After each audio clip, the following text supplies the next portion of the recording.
I'm Sienna Hayes, 40, female, a freelance food critic culinary consultant. My life revolves around flavor, precision, and my daughter, Chloe. I live in a quiet suburb outside the city with my husband, Mark, and our incredible, sometimes overwhelming, 10-year-old daughter, Chloe, who is autistic.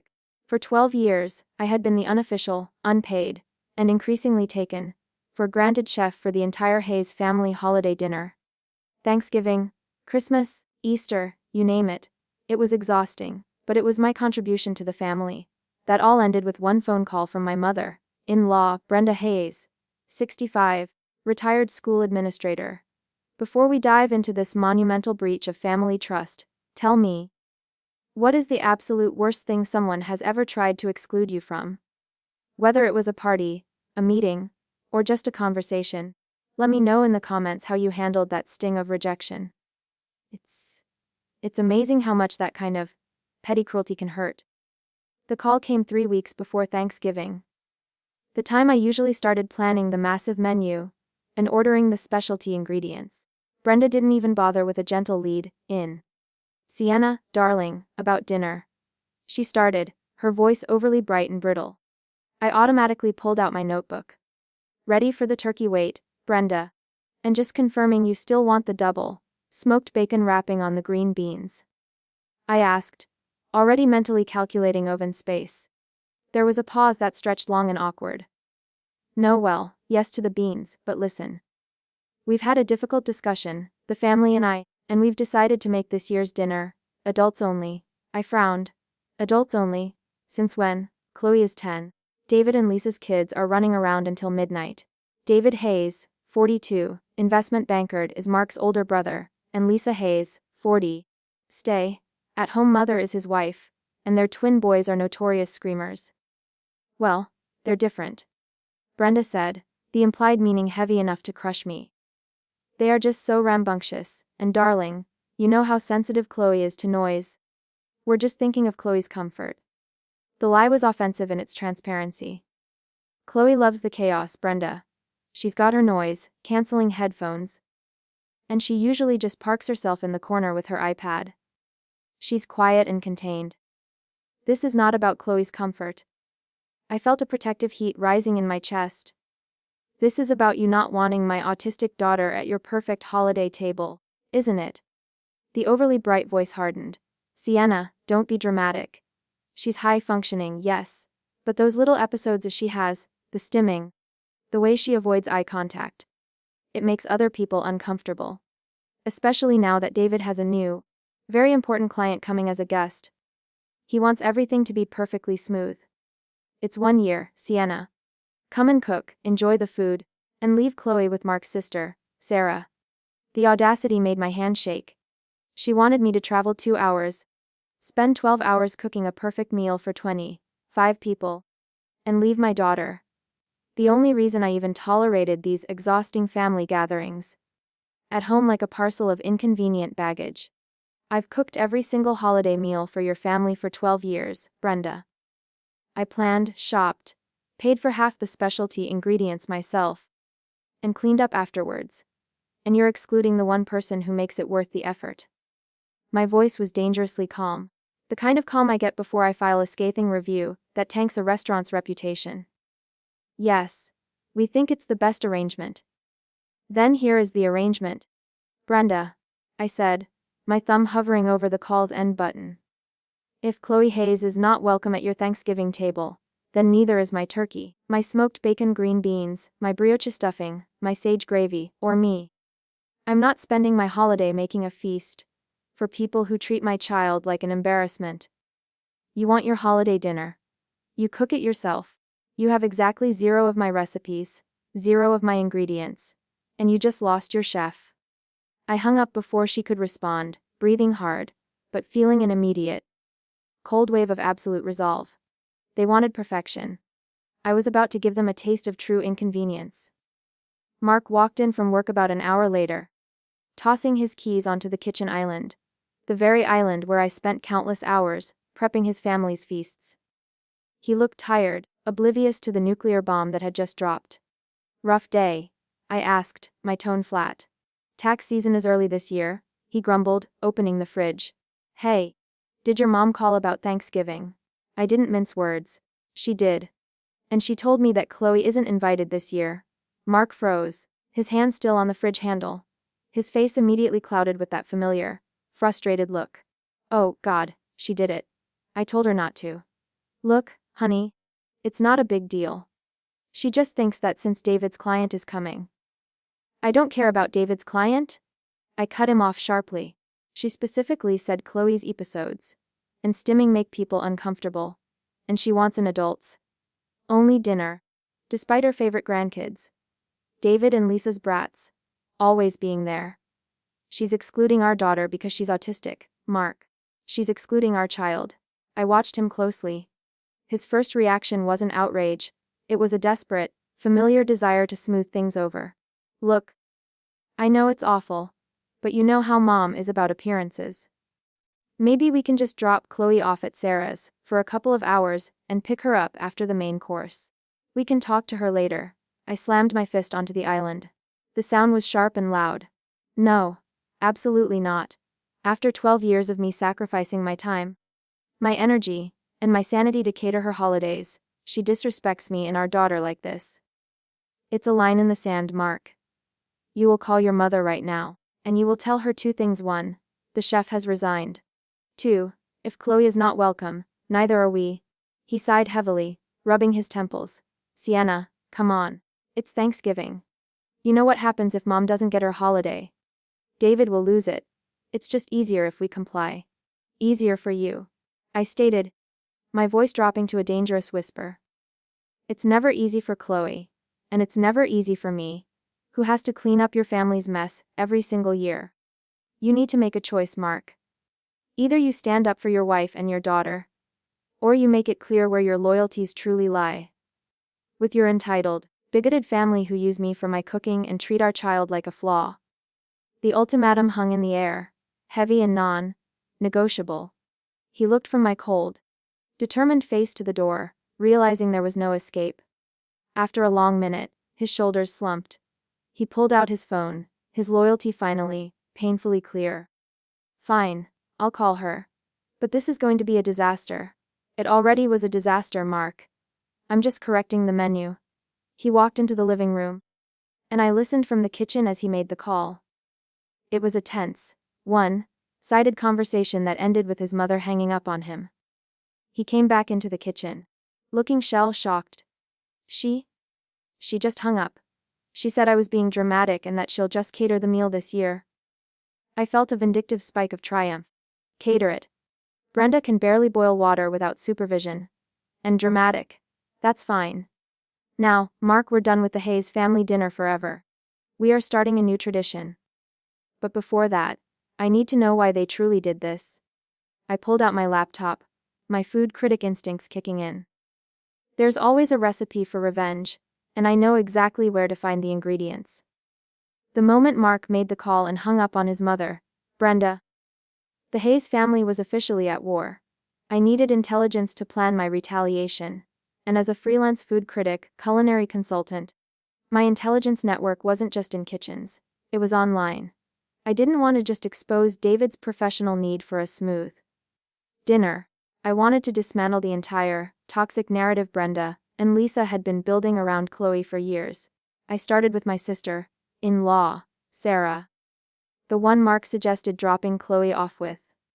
Sarah was the black sheep of the Hayes family, often excluded from the core group's pretentious gatherings, and therefore, my most honest source. I drove over the next day and poured her a strong cup of coffee, skipping the niceties. Sarah, what is the real reason they don't want Chloe at Thanksgiving? Don't give me the adults, only garbage. Sarah hesitated, looking uncomfortable. It's worse than just this year, Sienna. Brenda and Lisa have been running a campaign. She confirmed my worst fears. Over the past few years, they hadn't just been passively tolerating Chloe. They had been actively gossiping about her developmental needs and her behavior to any relative or friend who would listen. Sarah had overheard Lisa, Mark's sister-in-law, at a garden party describing Chloe's occasional sensory overload as violent outbursts, and her stimming as disturbing public displays. Brenda would sigh dramatically about my difficulty managing Chloe and how it was. Such a shame that Mark had to deal with it. They had successfully framed me as a struggling, stressed mother and Chloe as an unpredictable liability who would ruin their perfect, curated social events. The final straw for them this year was less about David's client and more about Lisa's new friend group, whom she was eager to impress. A group that Brenda had deemed socially superior. The narrative was simple. Chloe Hayes was a defect in the Hayes family veneer, and since I refused to control her or medicate her into submission, I had to be managed, and she had to be removed. Sarah even forwarded me a group text chain from the previous Christmas, where Lisa complained about having to clean up after the autistic child. Because Chloe, overwhelmed by the noise, had quietly retreated under the dining table with a blanket, not making a mess at all. The texts included a mean, spirited poll about how many more years they would have to tolerate Elara's charity case. I sat there, reading the messages. The betrayal a bitter taste in my mouth, far worse than any dish I'd ever failed.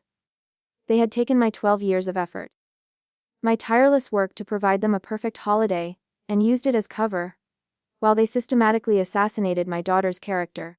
The fury transformed into something cold, clear, and professional. They had slandered my child and abused my labor.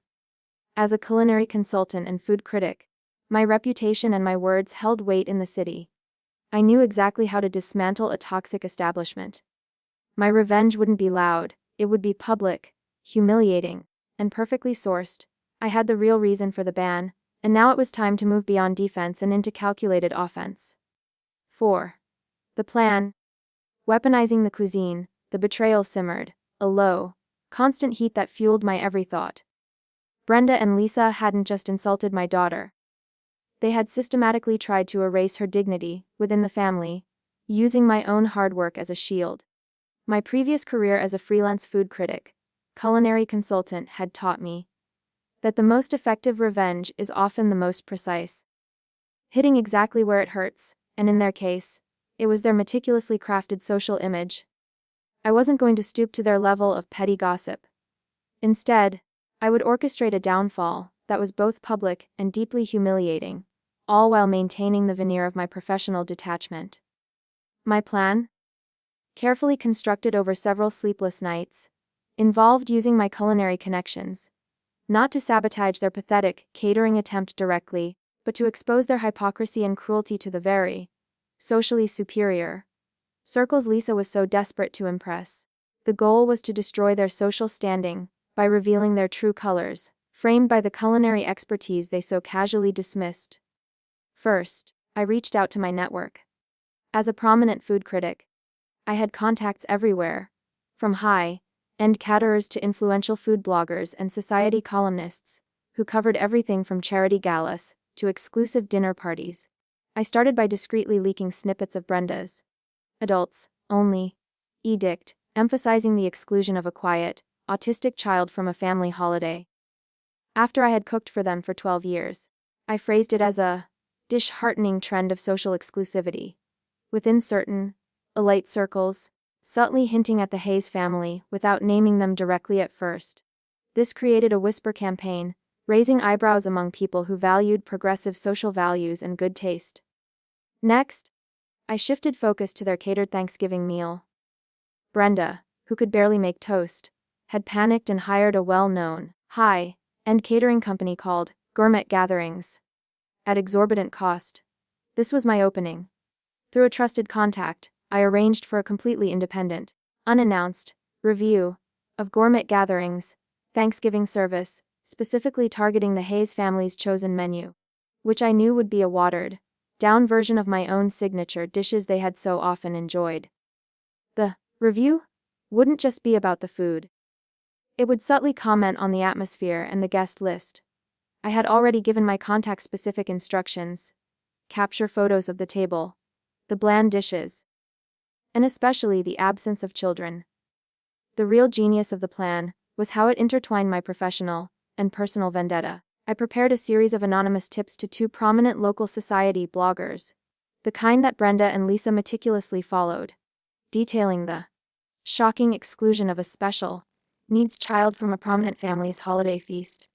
Citing sources close to the family, who were deeply disturbed by the lack of compassion. I provided screenshots of Lisa's nasty group texts, redacted of course, to protect Sarah, but reveal the sentiment and Brenda's condescending, adults only, message. The articles wouldn't be explicit accusations, they would be thought pieces on the declining standards of family values, juxtaposing my years of culinary generosity with their sudden, cruel exclusivity. The plan was to have these reviews and thought pieces go live on Thanksgiving evening, precisely when Brenda and Lisa would be basking in their supposedly perfect dinner party. They wanted a public image. I was about to curate one for them. But it wouldn't be pretty. My cuisine wasn't just food, it was a weapon, and I was about to serve them a dish best served cold. The holiday countdown had officially become a countdown to disaster for the Hayes family, and I was holding the match. 2 days after my plan, weaponizing the cuisine was fully enacted, anonymous tips sent, blogger contacts briefed, and the unannounced review confirmed. My phone started ringing incessantly. It wasn't a family member, it was Mr. Harrington, the same slick lawyer who had so confidently represented Tristan Vane in my last courtroom battle. The irony was thick enough to cut with a dull butter knife. He wasn't representing Brenda legally yet, but he was acting as her very expensive, very panicked emissary. The conversation was immediate and venomous. Hayes, Harrington began, skipping all pleasantries. I have been authorized by Mrs. Brenda Hayes and the David Hayes family to communicate a serious concern regarding certain malicious, unverified statements circulating about their family and their upcoming holiday dinner. Malicious? I asked, leaning back in my chair, enjoying the sudden, sharp shift in power. I haven't named anyone, Mr. Harrington. I'm a freelance food critic, culinary consultant. I've simply been discussing a hypothetical decline in family values and social trends in the culinary circles I frequent. Are you suggesting your clients are the subject of these rumors? He spluttered. We know it's you. The timing is too precise. The level of detail about the adults only policy and the exclusion of a certain 10-year-old child. It's clearly targeted harassment. You've also been harassing gourmet gatherings with requests for information that is frankly proprietary. I was requesting a list of ingredients for a potential allergy concern. Counselor. Perfectly professional. And I'm afraid I have no control over what society columnists choose to write about social hypocrisy. I let that sink in. He knew I had them. The text messages and the sources close to the family were about to destroy Lisa's new high society aspirations and Brenda's carefully manicured image of perfect, compassionate matriarchy. He immediately pivoted to the blackmail attempt. Mrs. Hayes is prepared to offer a substantial sum. A 5-figure settlement. To ensure that all these rumors are immediately retracted and that no further information regarding their private affairs reaches the press or the blogging community. This was it. The price of their precious image. A settlement. For what, Mr. Harrington? My silence. You exclude my autistic daughter, Chloe, from a family dinner. A child who is quiet and contained. After I've cooked for your clients for 12 years, and now you want to pay me to protect their reputation. That figure is insulting, counselor. It barely covers the cost of the custom turkey I would have bought. He raised the figure. Ms. Hayes, don't be unreasonable. We can triple it. Consider it an apology for the misunderstanding. I paused for dramatic effect, then delivered the final blow. There is no price on my daughter's dignity, nor on the 12 years of my professional time you all stole. Tell Mrs. Hayes this. I don't want your money. I want your shame. I want every one of her high society friends, and every one of Lisa's new circle to know exactly what kind of cruel, petty people they truly are.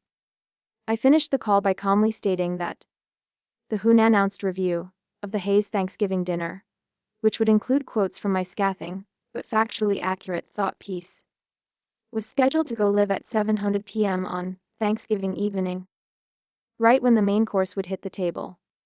The only thing they could do now was sit and wait to see how publicly devastating my professional revenge would be. Thanksgiving Day arrived, and for the first time in 12 years, my kitchen was quiet. The usual chaotic choreography of roasting, basting, and juggling side dishes was replaced by a serene, joyful calm.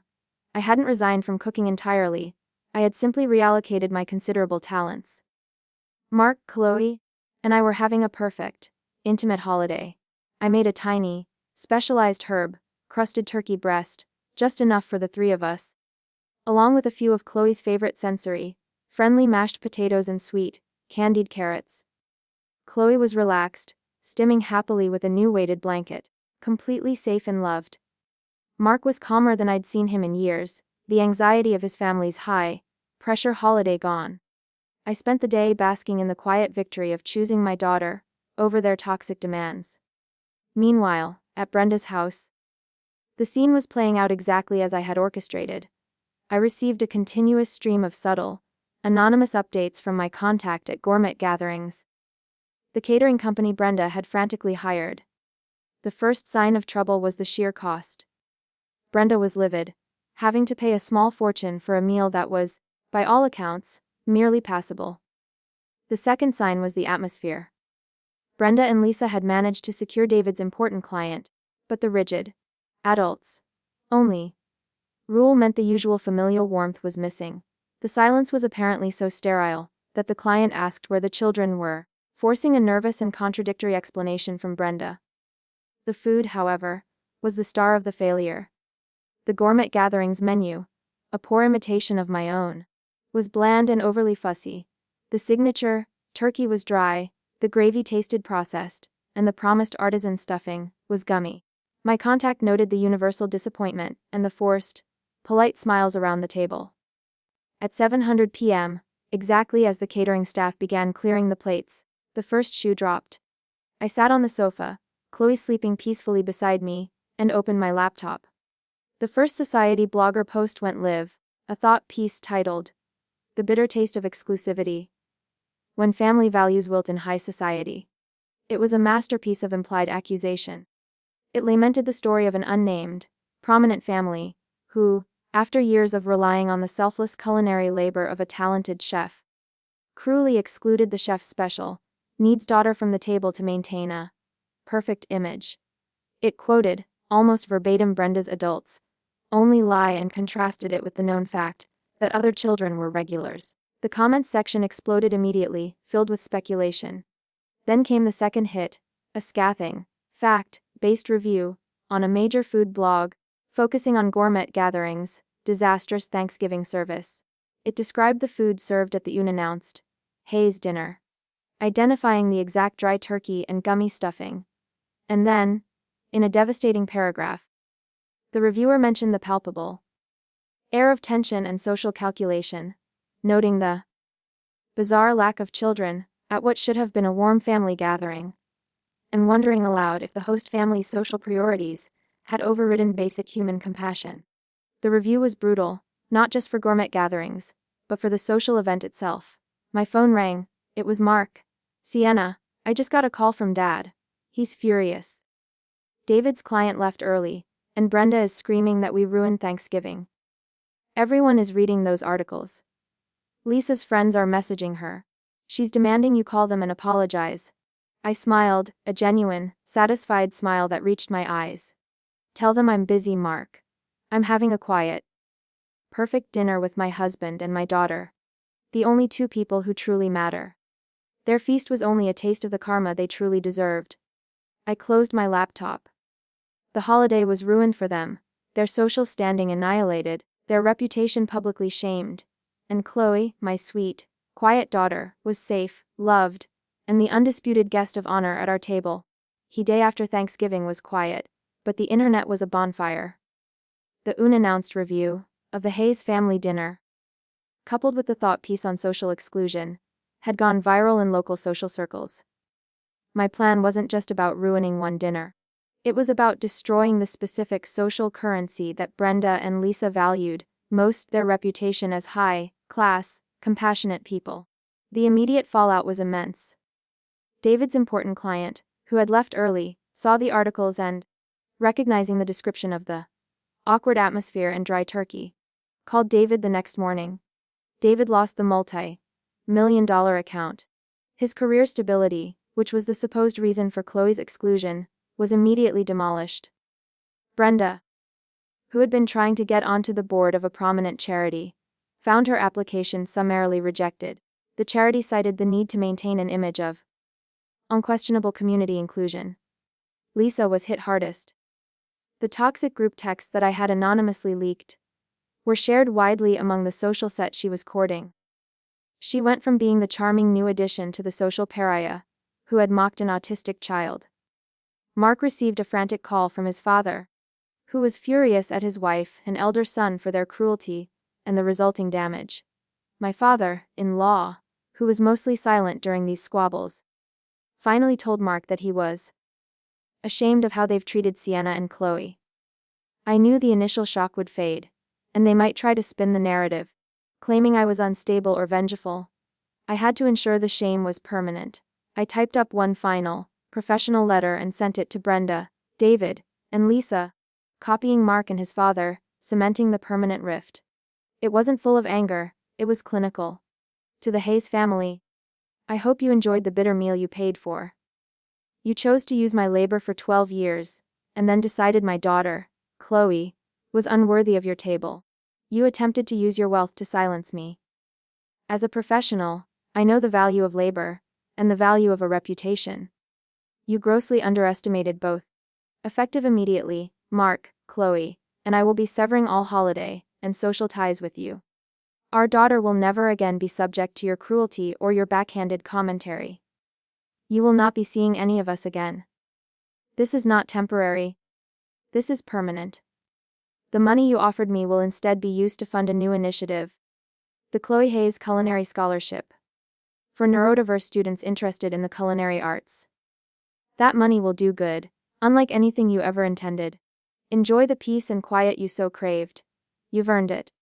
Sienna Hayes, that was my final word. I didn't wait for a response. The family was permanently fractured, but for the first time, my immediate family, Mark, Chloe, and I, were whole.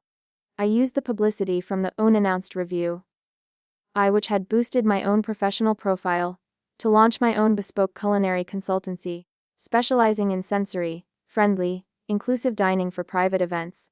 The clientele, attracted by my outspoken advocacy, poured in. Chloe and I spent our holidays traveling, cooking, and eating incredible food, finally free from the toxic obligations of the Hayes family. They told me my autistic daughter wasn't invited, but in the end, they were the ones who were permanently excluded from my life.